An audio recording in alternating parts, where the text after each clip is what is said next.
Hello and welcome to a very huge, very hot, very heated review of a book that I read last year that I never reviewed on here.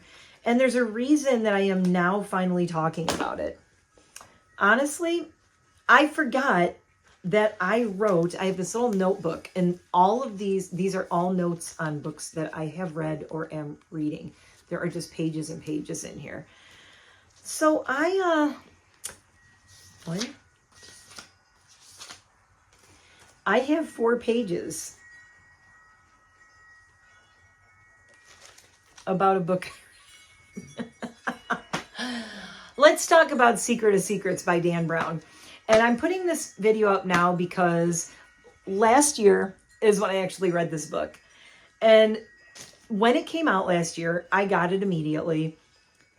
Peter Mon, hey Peter, Peter likes books, also got that book last year. But he did not read it. He just now is reading it over the past few weeks. And he was saying it's a 20+ hour audiobook. So, I mean, and it's hard to listen to. You can listen to it on 2 times speed, but I gotta admit, like, I could not get through this book fast enough. I almost DNF'd it several times.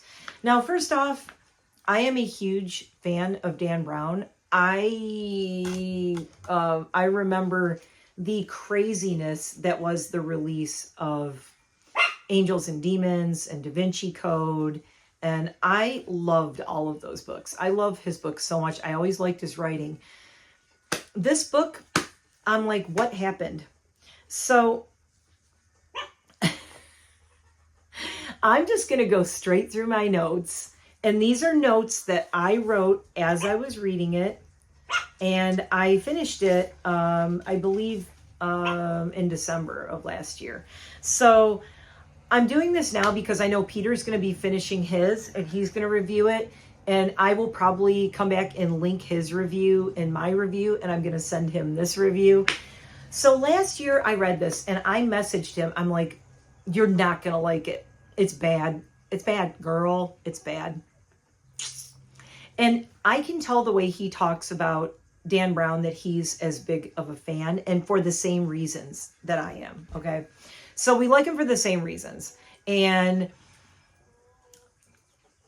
I wrote Peter at least 3 or 4 DMs telling him what I wasn't liking about. I'm like, no, I can't. Oh my God. It's this and this, the stuff that's in here. And he's like, okay, don't tell me anything. I'm going to read it. I'm going to read it, but I haven't yet. And he's like, well, I want to see what I think of it. And I'm like, I have spent the last 3 to 4 months waiting to hear him say the words, this is bad. I knew Peter wasn't going to like it. I knew it as soon, because all the things I loved about Dan Brown, I was like, they're not in this book. What is this? Okay. So let's go over what I didn't like about it. Okay. I can't even come up with things that I did like about it, really. I was glad when I was finished. Okay. There's my one thing I liked. I was glad when it was done. I read it, but I was so disappointed. Here are my notes, reading straight down, first impressions. Okay, and this is what I said I wanted my title to be. I need to spill about the Secret of Secrets. Cringe, ? Cheesy, ? Spoilers. Big letters, spoilers, okay? So there are spoilers in this. If you haven't read it and you want to read it, then don't watch this video, okay? If you're thinking about reading it and you don't care, or you're like, well, I like Dan Brown, is maybe going to read it, then you can listen. All right, here we go. 1, did Dan Brown take on guest writers like James Patterson? This is my biggest problem with this book. It didn't feel like Dan Brown's voice to me. I felt like I was reading like a Dan Brown wannabe. I felt like James Patterson, he takes on like these like guest like ghost writers, and he's got like his students, writers, whatever, and they're churning out James Patterson books in his style kind of thing. Allegedly, but I think not allegedly. I think that's really a thing that's happening. But I feel like that's what this book is. Because for one thing, for the length of it, the length of the book is one thing, but there is so little substance for a book this long, in my opinion, allegedly. Not allegedly. In my opinion, for how long this book is, it lacks so much substance. It doesn't have that grab you thing. It never grabbed me like the Da Vinci Code or Angels and Demons even. The characters I could not get into. Even Langdon, Robert Langdon, I was like, whose Robert Langdon is this? Because he didn't even seem like the same. It's like someone else wrote Robert Langdon's character in this book. He did not seem like the same guy in the other books. Now, I know you could argue, well, he's older now and da-da-da-da-da. Yeah. But you know what? He doesn't have a totally different voice. And by his voice, I mean just the way he approaches things, sees things, says things. There was always like this urgency with him in the other books. But he had this like balanced urgency. And in this book, he just seemed like he was so flaky. He came off as very flaky to me. And I was like, I did not like him in this book. I've never said I don't like Robert Langdon, except for this book. Okay, number 2. It's all over the place. It just, you're here, you're there. There's this guy, there's this guy. Okay, that happened in some of his other books. But in this one, the rhyme and reason was not there for me. It was not connecting. Like, you can tell things, you can go on different timelines. There are people who tell stories in complete different timelines. Hold on, there's a wasp trying to get in my door. I gotta close the door. Okay, we are safe from the wasps. I swear, 2 warm days, wasps everywhere. All right, so the all over the place thing, it's just, there are great storytellers who can tell a story on different levels. This is happening, and even on separate timelines. This is happening on this timeline. This is happening here. We're going back in time. We're going forward in time. But it still connects. This just felt really disconnected to me. I don't know. Or maybe the way it connected just didn't speak to me. But like I said, this is just my opinion. If you liked the book, awesome. I just know from what makes me want to read a next Dan Brown book is the favorite books of mine. And this was not it. Okay. So number 3, plot lines start, but don't quite connect to each other. And it seems clumsy. Like the way he's trying to it's like he's trying to force a story out of this premise that he has. And he's like, we're going to make this story work somehow. I'm like, does it though? It just felt very heavy and clumsy and cloddy and just clod, like CLODD, like it's like clods of stuff. I don't know. Okay. This is an audiobook only thing. Okay. If you read the book, it's different. The audiobook thing, and this is, I'm sorry, but I put all capital letters, hate Gollum's accent. He says the worst and cheesiest line. It's cringe, and there's no other word for it, and that's what I wrote word for word. Gollum in this is so ridiculous. I am very familiar with Gollum. There was the whole thing in the X-Files. If you know the X-Files episode, it's called Arcadia. It's one of my husband's and my all-time favorite X-Files episodes. Go watch. It's on Hulu. Go find Arcadia X-Files. There is a Gollum-like character in it that is based on the Gollum legend, okay? It's a legend, and I'm not going to go into the whole thing, but because there's a lot to it. It's a very deep, old cultural legend of this creature called the Gollum. The Gollum in this Dan Brown book is by far the worst Gollum I have ever watched or seen in any Gollum story, and I've read and seen a bunch of them. There's movies that have elements of a Gollum character. There is like the X-Files, that episode, straight up Gollum. the creature that was in it. So here's my favorite line that I wrote. The repetition. Oh, the repetition. That was the thing I told Peter Mon. I said, it's like there was no editor on this book. Or like he said in his head, I want this to be a 20-hour audiobook, and he didn't care what he left in. The repetition was so bad. And Peter Mon nailed it in his blog that I was just watching from, I think, this past weekend. He said he was listening to the audiobook and he went on to the next chapter. And he's like, I already listened to this chapter. And then he realized he didn't. It was the next chapter, but it was exactly the same as the previous chapter. I'm like, this is what I was trying to tell you 3 months ago or 4 months ago.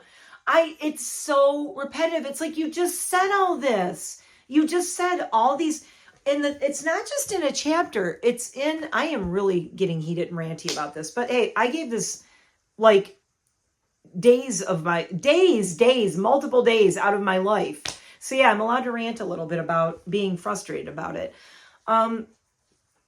It's not just repetition in a chat from chapter to chapter. It's repetition on one page. I wish I had the book like to point out like actual, I'm out in my studio. It's not here right now, but there's actual parts where I would read the paragraph and I'm like, dude, I could take a red pen and just cross entire sections of it out, edit them out completely, and it would have the exact same meaning. I'm like, what is this freaking word salad? This is word salad on a page. Like he says the same exact thing, and he says it in 5 sentences with the words slightly switched around. And he did it throughout the entire book over and over. It was too much. This is the funniest review ever. If I had $1 for every time the Gollum utters the word platform boots. If you know, you know. If I had $1 for every time the Gollum says platform boots and those were mentioned, and I said, use another adjective, JFC. Okay, if you read it, okay. Doesn't feel like the Langdon from past stories. It's like someone else wrote what they think he's supposed to be or sound like. I can't get invested in him or any of the other characters. I said, it almost feels like it wasn't written to be a book, but a cheesy action movie. I stand by that. It's like the book was an outline for a cheesy movie. And maybe they can make the movie better, but the book, girl, were not good. And then I said, I kept thinking it was coming to an end or conclusion. Then I'd look and I'd still have, okay, this is the audiobook. Because I went back and forth between the audio and the print. I kept thinking it was coming to an end, and I'd look and there were still hours of it left to go. That is where Peter Mon is right now. As I'm recording this and I'm putting it up, he might be done with it now. But he said, I remember over in his blog, he was like, I keep thinking it's got to be done. And then there's like 4 more hours. And he's like, what the hell? What? Like, end it. Just end it. For the love of God, end it. Oh, it was terrible. It did, another good thing, it did make me wish I could visit Prague. Okay, because it takes place in Prague. And I said Prague was literally the only character I could get invested in. So I was more invested in the city itself than I was any of the characters in it, which is really bad in a book. Okay, I did make notes of this. Chapter 81 and 82, totally repetitive. Why do we have Finch retelling everything we just read? Big underlines. Did he not have an editor? So in chapter 81 and 82, okay, there's this guy, right? Okay, there's a character. All of the things happen in the book, and then there's this character, Finch. He retells everything that just happened in the previous chapter. I'm like, dude, we were there. We just read it. Why is Finch retelling us everything that just happened in chapter 81, in chapter 82? And I'm like, wrap it up. Like, why? And Finch so it's like he's retelling chapter 81 and everything that happened in it. from Finch's point of view in chapter 82, but it's not from a new or interesting way. No. It's just the exact same words coming out of a different guy's mouth. And he's word for word, bullet point, repeating the exact same thing that happened in the previous chapter. Okay. And then this is interesting. I said not a fascinating topic, which is not like me to say of a Dan Brown book. This is the crossover you never saw coming. Peter Mon is going to like pick his jaw up off the floor if he's watching this. Shane Dawson, Dan Brown. Okay, here's why. Shane Dawson did a conspiracy YouTube video on remote viewing 3 years ago. 3. Look it up. Shane Dawson, remote viewing. There's a thing called remote viewing. It was used by the government. I actually have a book on it. I've read a book on remote viewing. I'm fascinated by it. I think it's really interesting. I actually believe it works. I believe in it, but call me crazy. Hi, I'm crazy. Shane Dawson recommended that book, and I actually got it.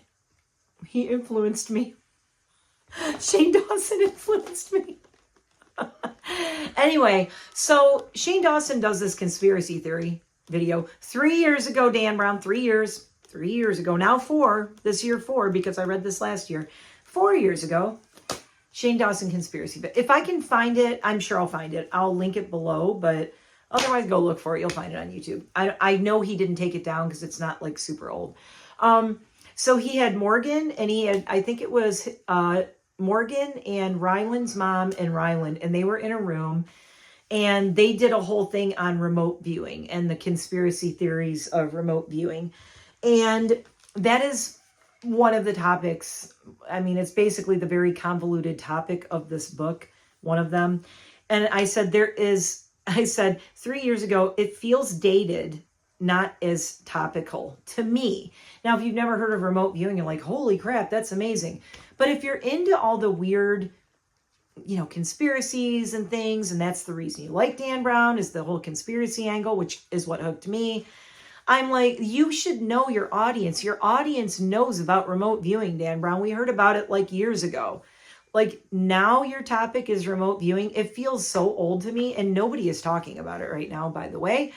Shane Dawson did it 3 years ago, and we were done. Okay, this is a huge spoiler. So this is about a character that gets killed off. So if you don't want to hear about it, you can skip ahead. You could probably just skip ahead like a couple minutes. If I remember, I'll put a little thing down here of when to skip ahead to. Hopefully I'll remember. Otherwise, when they killed Harris off, I was ready to DNF, which is did not finish. They killed Harris. He was probably the one character I kind of liked and was kind of interested in. Harris was the one who kept me going in the book. When they killed him off, I was like, and I'm done. I'm done. And especially when I looked how much of the book was left and Harris was gone, I'm like, you mean I got to get through the rest of this slop fest and there's no Harris? God help me. All right. So the Golem is one of the least interesting characters, and he should be the most interesting. Again, I am very fascinated with the Golem story, with the lore, with the legend, all of the folklore about him. And I said he's one-dimensional and boring. Every time a Golem scene came up, I couldn't get through it fast enough. Woo! And that's true. In the audiobook, and I feel really bad saying this, whoever is reading the audiobook, the Golem voice was so painfully bad that I would actually like super speed, like 3 times speed fast forward through it. And let me tell you, like, you could fast forward through all the Golem parts and not even really be missing anything. You could still follow the book if you went on 3 times speed when Golem was talking. Plus, and just the accent. Oh, wait. I had one more note about Gollum's accent. I was looking and I'm like, what is this weird note that I wrote along the side? I wrote, look at this. It's right here. I said, I'm going to end this review here. The Gollem's voice, every time in the audiobook, the person did the Gollum voice. I said it sounded like a cartoon vampire voice. And I said every time the golem was talking, I kept waiting for him to say, I want to suck your blood.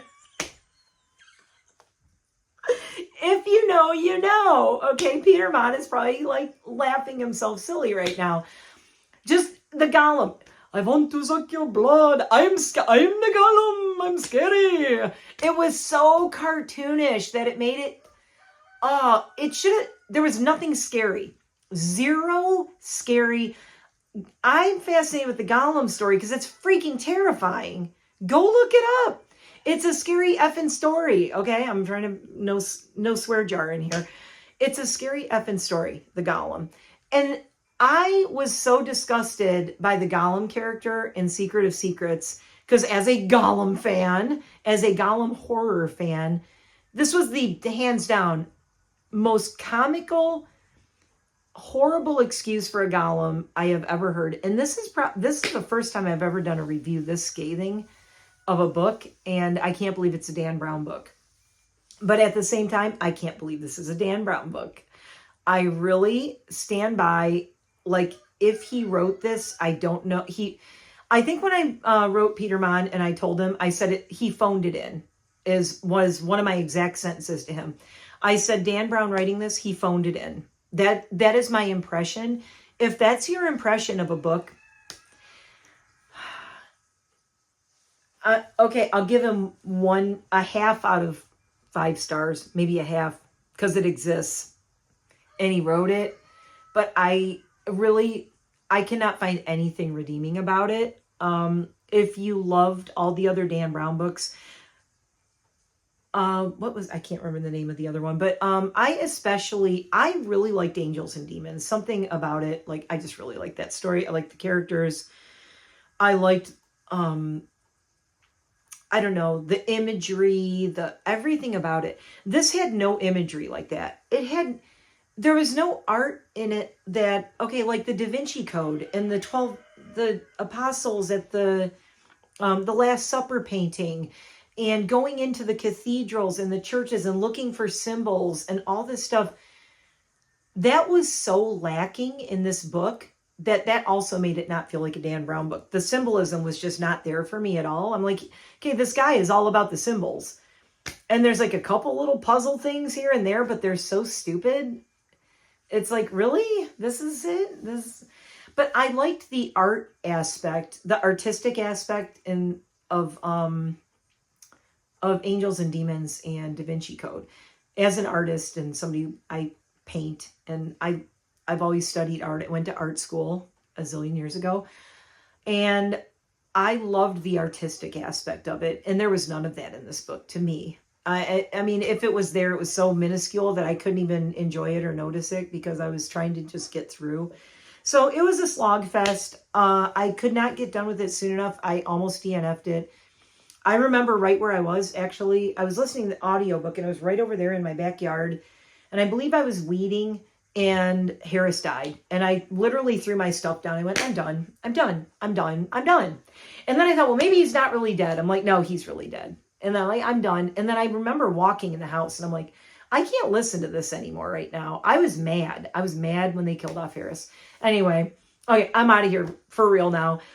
If Peter gets his video up, I will link it below, but I'm going to send him this, and I'm sure he's going to love hearing what I thought.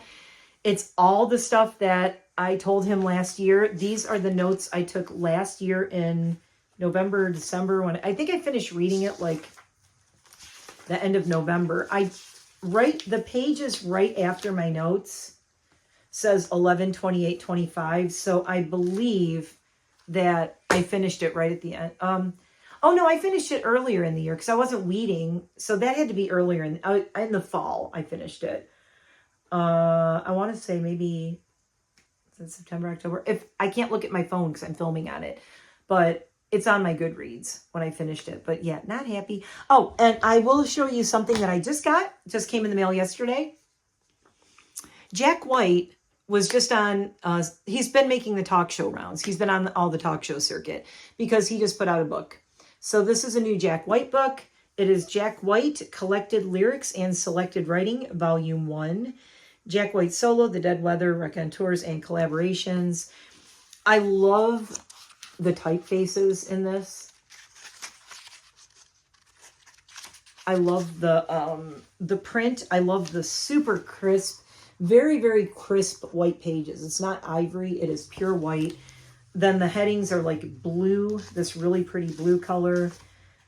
So he has poetry, and then he has lyrics. And then when you go to the back, and I don't read a lot of poetry books and things, but I'm going to read this whole book. There it is. There's one called Ephemera in the back. And it is all of these cool things, like snapshots of his writing in notebooks. So those are in the back. So there's a bunch of these. And there's a picture of him in the studio and another notebook page.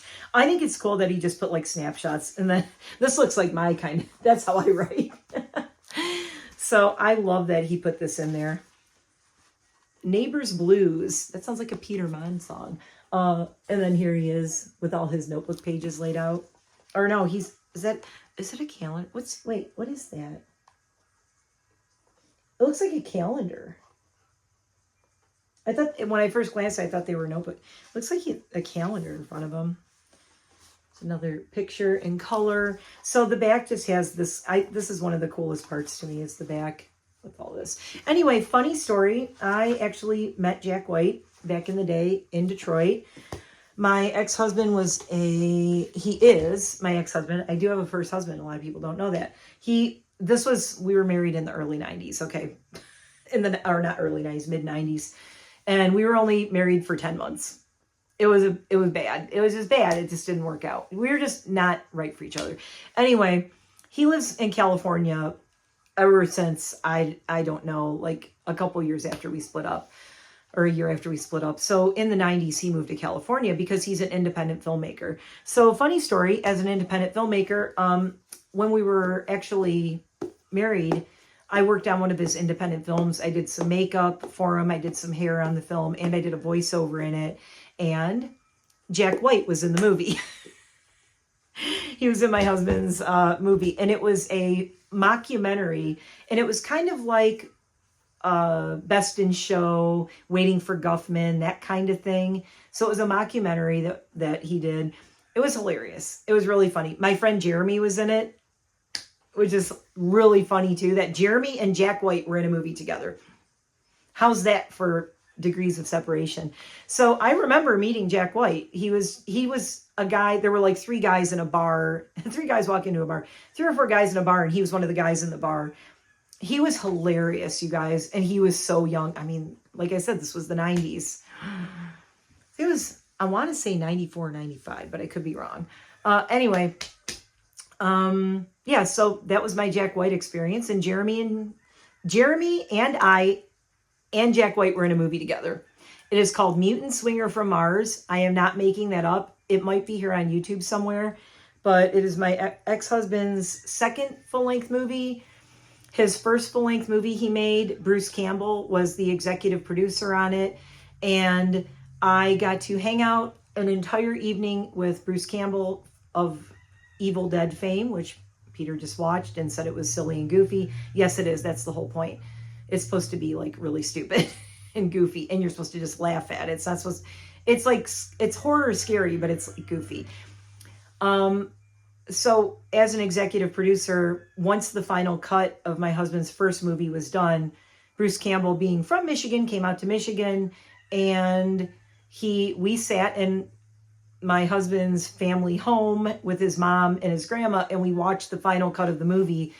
And Bruce Campbell was sitting in an armchair, and I was sitting right next to him for the entire movie. And then we went out to dinner, and I'll never forget, Bruce Campbell had a salmon Caesar salad, and it was the weirdest experience because everybody knows him.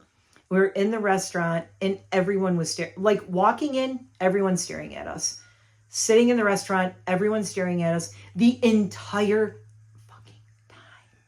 It was weird. And as someone who doesn't like to be stared at like that, especially when I'm eating, I found it very disconcerting. I don't know how people like that do it when you're that famous. And did people come up and ask for his autograph while we were eating dinner? Yes, they did. So It was really weird. It was a whole level that I've never experienced of like that kind of fame where people know you that well. It was weird. It was weird. And the coolest thing was he drove us to dinner. So I was in the back seat. My husband was in the front seat and Bruce Campbell was driving. So I feel so lucky in my life that through my first husband, look, it didn't work out, but we have a very amicable, we are out of touch with each other. But when we did meet up years later, it was very amicable. He's been married to the same woman since we got divorced. I've been married to the same guy since we got divorced. And we kind of laughed about it and said, I said, I told you when we got together, I'm like, we're not the one for each other. The one is out there. We need to let each other go so we can find them. Because we loved each other. We wanted each other to be happy. It just wasn't with each other. So we went off and found our people and lived happily ever after. And he's still with his wife and I'm still with my husband after 25 years. So that is amazing. And I wish my ex nothing but the best. And I love him for the fact that I got to be in a movie with Jack White and I got to have dinner and have an entire evening hanging out with Bruce Campbell. Through him, I also met Ted Raimi, who is Sam Raimi, who directed Spider-Man and all the Evil Dead things. I got to meet Ted Raimi, who's Sam Raimi's brother, ran into him somewhere, and it was like, I know you, and we were talking. I also met Tom Savini, who is the very famous Hollywood makeup artist. I got to meet Tom Savini, and through my ex, I actually met and hung out with Rob Zombie and his band in California at Hollywood Horror Nights back in the 90s. So, you know what? Wonderful parting gifts for that relationship. I have great memories. So that was just a little extra bonus story time of things with me, with some of the stuff I'm talking about. All right, now I'm out of here. It's very hot. I'm dying. I got to open a door and hopefully not let a wasp attack me. Stay cool out there and let me know if you read Secret of Secrets. Do you agree with me? Do you disagree with me? If you're a Dan Brown person, after hearing this, are you going to read it? I don't know. Wouldn't recommend. I can give you like 5 other books to read that I think would be so much better, honestly. A House on the Cerulean Sea. Remarkably Bright Creatures, which I know like most of you have already read probably. But those two, what's the other one? Well, I'm still finishing Circe, which I really like. And Peter Mon's like, that's not my cup of tea. I go, it's probably not. I've been avoiding it because I didn't think it was my cup of tea. And it just sucked me right in because the characters, I mean, I know they're Greek myth characters, but the way they're written like characters you want to follow. You really care about what's going on, what's going to happen to her. Oh my God. And you just fall in love with Circe in this book. At least I am. Anyway, okay. See you next one. Bye.